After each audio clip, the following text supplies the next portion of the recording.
ಪ್ರಿಯ ನಿರೀಕ್ಷಕರೇ, ನಮಸ್ಕಾರ. ಬೀರ್ಬಲ್ನ ವಿಶೇಷ ಕಾರ್ಯಕ್ರಮಕ್ಕೆ ಆತ್ಮೀಯವಾದ ಸ್ವಾಗತ. ವೀಕ್ಷಕರೇ, ವಯಸ್ಸು ಕತ್ತೆಗೂ ಆಗುತ್ತೆ, ಆದರೆ ಏನು ಲಾಭ? ಹೆಂಗೆ ಮಾತಾಡಬೇಕು, ಏನು ಮಾತಾಡಬೇಕು ಅನ್ನೋ ಮಿನಿಮಮ್ ಕಾಮನ್ ಸೆನ್ಸು ಇರಲ್ಲ ಅಂದರೆ ಹೆಂಗೆ? 54 ವರ್ಷ ಆದರೂ ಕೂಡ ರಾಹುಲ್ ಗಾಂಧಿ ಅವರಿಗೆ ಏನು ಮಾತಾಡಬೇಕು ಅನ್ನೋದು ಗೊತ್ತಿಲ್ಲ. ಈಗ ರಾಹುಲ್ ಗಾಂಧಿ ಎಂಥ ಮನುಷ್ಯ ಅನ್ನೋದನ್ನು ವಿಡಿಯೋ ಸಮೇತ ಗೊತ್ತಾಗಿದೆ. ಅಪ್ರಾಪ್ತ ಬಾಲಕಿಯರು ರಾಹುಲ್ ಗಾಂಧಿ ಅವರಿಗೆ ಮಾಲ್ಗಳಂತೆ. ಏನಿದು ಕತೆ? ರಾಹುಲ್ ಗಾಂಧಿ ಮತ್ತು ಹುಡುಗಿಯರ ಲೈಂಗಿಕ ಶೋಷಣೆಯ ಸಂಬಂಧಿಸಿದ ಮಾಹಿತಿಗಳನ್ನು ಡಿಟೇಲ್ ಆಗಿ ವಿಡಿಯೋದಲ್ಲಿ ಕೊಡ್ತಾ ಹೋಗ್ತೀನಿ. ವಿಡಿಯೋವನ್ನು ಕೊನೆವರೆಗೂ ಮಿಸ್ ಮಾಡದೆ ನೋಡಿ. ಇನ್ನೂ ಕೂಡ ನಮ್ಮ ಬೀರ್ಬಲ್ ಚಾನಲನ್ನು ಸಬ್ಸ್ಕ್ರೈಬ್ ಮಾಡಿಲ್ಲ ಅಂದರೆ ಈ ಕೂಡಲೇ ಸಬ್ಸ್ಕ್ರೈಬ್ ಮಾಡಿ ಹಾಗೂ ಬೆಲ್ ಐಕಾನನ್ನು ಕ್ಲಿಕ್ ಮಾಡಿ. ವೀಕ್ಷಕರ, 3 ದಿನಗಳ ಹಿಂದೆ ಅಮೆರಿಕದ ಕುಖ್ಯಾತ ಅಪರಾಧಿ ಸಣ್ಣ ಹೆಣ್ಣು ಮಕ್ಕಳ ಮೇಲೆ ಲೈಂಗಿಕ ಶೋಷಣೆ ಮತ್ತು ಮಾನವ ಕಳ್ಳ ಸಾಗಣೆಯಂತಹ ಗಂಭೀರ ಆರೋಪಗಳ ನಂತರ ಜೈಲು ಶಿಕ್ಷೆ ಅನುಭವಿಸಿ ಸಾವನ್ನಪ್ಪಿರುವಂತಹ ಜೆಫ್ರಿ ಎಪ್ಸ್ಟೀನ್ ಈತನ ಫೈಲ್ನಲ್ಲಿ ಭಾರತದ ಪ್ರಧಾನಿ ನರೇಂದ್ರ ಮೋದಿ ಅವರ ಹೆಸರಿದೆ ಅನ್ನೋ ಚರ್ಚೆಗಳು ತುಂಬ ಜೋರಾಗಿ ನಡೆದಿತ್ತು. ಇದರ ಬಗ್ಗೆ ನಾವು ತುಂಬ ಡೀಟೇಲಾಗಿ ಮಾತಾಡಿದ್ವಿ ಕೂಡ. ಎಸ್ಪೆಷಲಿ ಅಲ್ಲಿ ಪ್ರಧಾನಿ ಮೋದಿ ಅವರ ಇಸ್ರೇಲ್ ಪ್ರವಾಸದ ಬಗ್ಗೆ ಚರ್ಚೆ ಕೂಡ ನಡೆದಿತ್ತು. ಯಾವಾಗ ಅಮೇರಿಕಾದ ನ್ಯಾಯಾಲಯ ಇಲಾಖೆ ರಿಲೀಸ್ ಮಾಡಿದ ದಾಖಲೆಯಲ್ಲಿ ಮೋದಿಜಿ ಹೆಸರು ಬಂತೋ ಕೂಡಲೇ ಕಾಂಗ್ರೆಸ್ ಪಕ್ಷ ಇದನ್ನು ದೇಶದ ಗೌರವದೊಂದಿಗೆ ಮಾಡಿಕೊಂಡ ರಾಜಿ ಅಂತ ಹೇಳೋದಕ್ಕೆ, ಆಡ್ಕೊಳ್ಳೋದಕ್ಕೆ, ಆರೋಪ ಮಾಡೋದಕ್ಕೆ ಶುರು ಮಾಡುತ್ತೆ.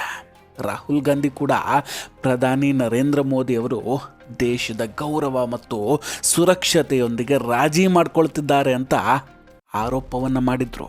ಕಾಂಗ್ರೆಸ್ ಪಕ್ಷ ಇದನ್ನು ತನ್ನ ಅಭಿಯಾನದ ಒಂದು ಭಾಗವಾಗಿಯೇ ಮಾಡ್ಕೊಂಡು ಬಿಡುತ್ತೆ. ಎಪ್ಸ್ಟೀನ್ ಫೈಲ್ನಲ್ಲಿ ಬರೆಯಲಾದ ಪದಗಳನ್ನು ತಮಗೆ ಹೆಂಗೆ ಬೇಕೋ ಹಾಗೆ ಬಳಸ್ಕೊಂಡ್ರು. ಪ್ರಧಾನಿ ನರೇಂದ್ರ ಮೋದಿ ಅವರು ಜೆಫ್ರಿ ಎಪ್ಸ್ಟೀನ್ ಅವರ ಆದೇಶದಂಗೆ ಇಸ್ರೇಲ್ಗೆ ಭೇಟಿ ನೀಡಿದರು. ಅಮೇರಿಕಾದ ಅಧ್ಯಕ್ಷರನ್ನು ಮೆಚ್ಚಿಸೋದಕ್ಕೆ ಅಲ್ಲಿ ಹಾಡು ಹೇಳ್ತಾ ಡ್ಯಾನ್ಸ್ ಮಾಡ್ತಿದ್ರು ಅಂತ ಹೇಳ್ತಾರೆ. ಆದರೆ ಸತ್ಯ ಏನು ಅಂತ ಹೊರಗೆ ಬಂದಾಗ, ಅಂದರೆ ಪ್ರಧಾನಿ ನರೇಂದ್ರ ಮೋದಿ ಅವರು ಆ ಪ್ರವಾಸದಲ್ಲಿ ಹಾಡು ಅಥವಾ ಡ್ಯಾನ್ಸ್ ಮಾಡಿದ ವಿಡಿಯೋ ಬರುತ್ತೆ. ಅಷ್ಟಕ್ಕೂ ಆ ವಿಡಿಯೋದಲ್ಲಿ ಏನಿತ್ತು ಗೊತ್ತಾ?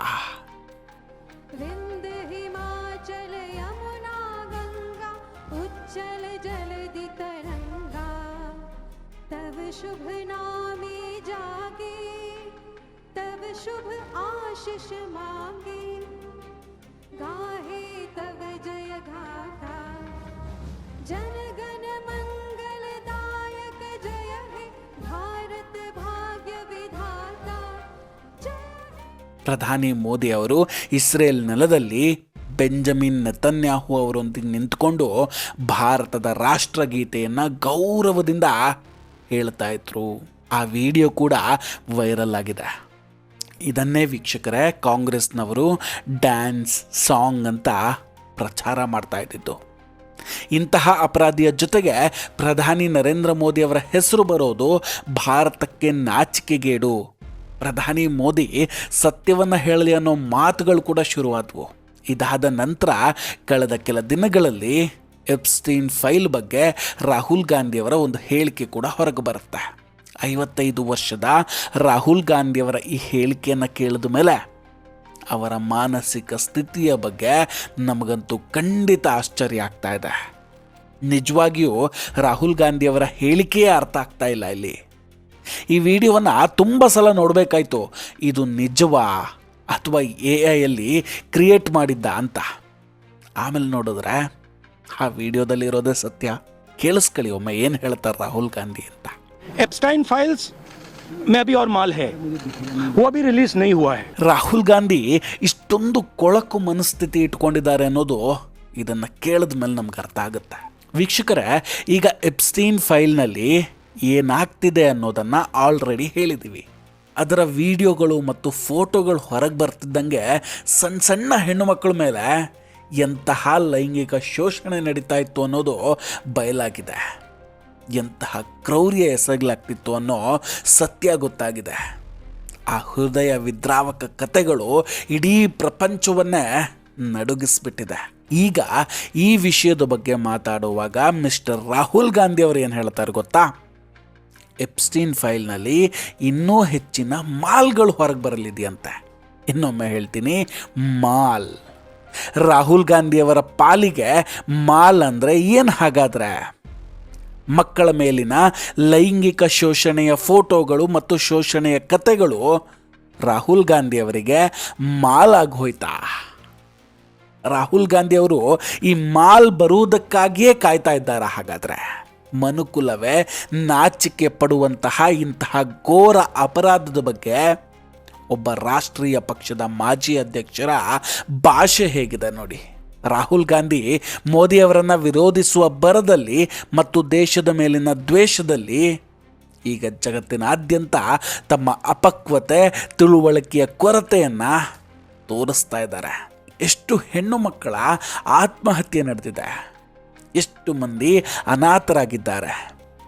ಆದರೆ ಈ ಮನುಷ್ಯನಿಗದೆಲ್ಲ ಕೇವಲ ಪ್ರಧಾನಿ ಮೋದಿಯವರನ್ನು ಟಾರ್ಗೆಟ್ ಮಾಡೋದಕ್ಕೆ ಒಂದು ರಾಜಕೀಯ ವಿಷಯ ಆಗುತ್ತೆ.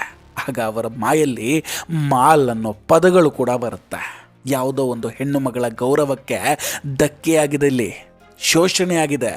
9, 10, 12 ಅಥವಾ 14 ವರ್ಷದ ಪುಟಾಣಿ ಮಕ್ಕಳ ನೋವಿನ ಮತ್ತು ಸಾವಿನ ಕಥೆಗಳು, ವಿಡಿಯೋಗಳು ರಾಹುಲ್ ಗಾಂಧಿಯವರಿಗೆ ಮಾಲ್ ಆಗಿದೆ. ಇನ್ನೊಂದು ಆಶ್ಚರ್ಯ ಏನಂದರೆ, ಈ ಫೈಲ್ನಲ್ಲಿ ಸ್ವತಃ ರಾಹುಲ್ ಗಾಂಧಿ ಮತ್ತು ಸೋನಿಯಾ ಗಾಂಧಿಯವರ ಹೆಸರು ಕೂಡ ಇದೆ. ಇದು ನಂತರ ಗೊತ್ತಾಗುತ್ತವರಿಗೆ.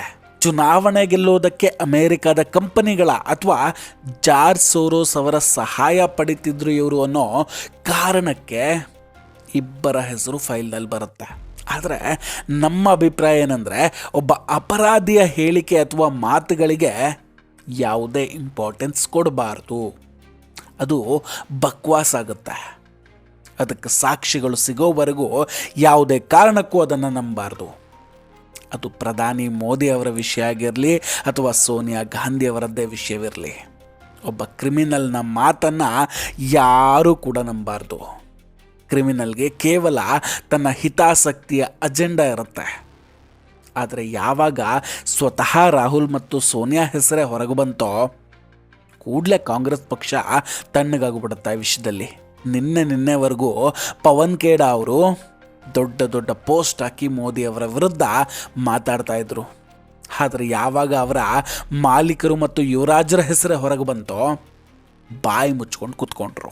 ಒಟ್ಟಿನಲ್ಲಿ ರಾಹುಲ್ ಗಾಂಧಿಯವರ ಈ ಹೇಳಿಕೆಯಿಂದ ಅವರ ಯೋಚನೆ ಹಾಗೂ ಮನಸ್ಥಿತಿ ಎಂಥದ್ದು ಅನ್ನೋದು ಚೆನ್ನಾಗಿ ಅರ್ಥ ಆಗಿದೆ. ಇಂತಹ ಮನಸ್ಥಿತಿಯ ವ್ಯಕ್ತಿ ವಿರೋಧ ಪಕ್ಷದ ನಾಯಕನಾಗೋದು ಬಿಡಿ, ಜನಪ್ರತಿನಿಧಿ ಆಗೋದಕ್ಕೂ ಕೂಡ ಅರ್ಹನಲ್ಲ. ವೀಕ್ಷಕರೇ, ಇದರ ಬಗ್ಗೆ ನಿಮ್ಮ ಅಭಿಪ್ರಾಯ ಏನು? ದಯವಿಟ್ಟು ಕಮೆಂಟ್ ಮಾಡಿ ತಿಳಿಸಿ. ನಾವು ಕೊಟ್ಟಂತಹ ಮಾಹಿತಿಗಳು ನಿಮಗೆ ಇಷ್ಟ ಆಗಿದ್ದರೆ ವಿಡಿಯೋವನ್ನು ಲೈಕ್ ಮಾಡಿ ಹಾಗೂ ಶೇರ್ ಮಾಡಿ. ಇನ್ನೂ ಕೂಡ ನಮ್ಮ ಬೀರ್ಬಲ್ ಚಾನಲನ್ನು ಸಬ್ಸ್ಕ್ರೈಬ್ ಮಾಡಿಲ್ಲ ಅಂದರೆ ಈ ಕೂಡಲೇ ಸಬ್ಸ್ಕ್ರೈಬ್ ಮಾಡಿ ಹಾಗೂ ಬೆಲ್ ಐಕಾನನ್ನು ಕ್ಲಿಕ್ ಮಾಡಿ. ನಮಸ್ಕಾರ, ಟೇಕ್ ಕೇರ್ ಆ್ಯಂಡ್ ಬಾಯ್ ಬಾಯ್. ಮತ್ತೆ ಭೇಟಿಯಾಗೋಣ. ಜೈ ಹಿಂದ್.